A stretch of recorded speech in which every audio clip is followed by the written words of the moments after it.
सुधरी नछिनरी चोरी छूटा खूटा खाई जाके भूटा तुम्हारा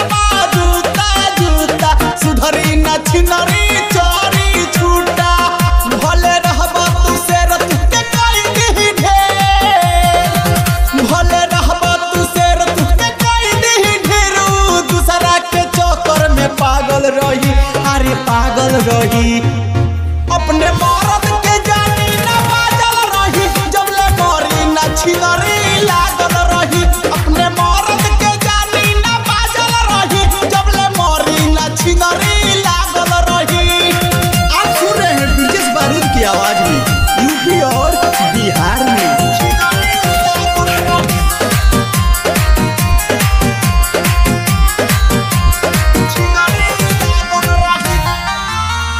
कुछ नहीं बुझी के तू करबा तू हाला गेहूं के साथे भाई घुनो पिसाला कुछ नहीं बुझी के तू करबा तू हाला गेहूं के साथे भाई घुनो पिसाला मर्द मने नहीं भाई के दूसरे खो जाई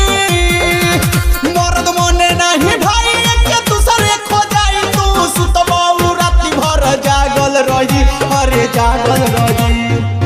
अपने मरद के जानी ना बाजल रही जबले मरी ना छिनरी लागल रही अपने मरद के जानी ना बाजल रही जबले मरी ना छिनरी लागल रही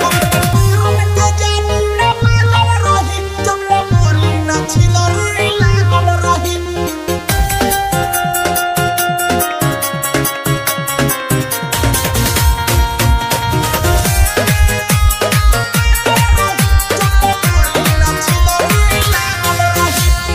एक बेरा चिखली ही उहे खोजारी मरद के इज्जत माटी में मिलाई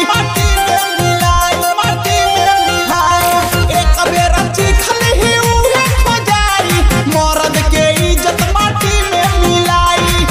केतनो करी दिल के बात बुझिए करे उघात केतनो करी दिल के बात बुझिए करे देही घात आने के पीछे पागल रही अरे पागल रही अपने मरद के जानी ना बाजल रही जबले मरी ना छिनरी लागल रही अपने मरद के जानी ना बाजल रही जबले मरी ना छिनरी लागल रही। अरे जन्म में को उधरी है त का सुधरी है भाई।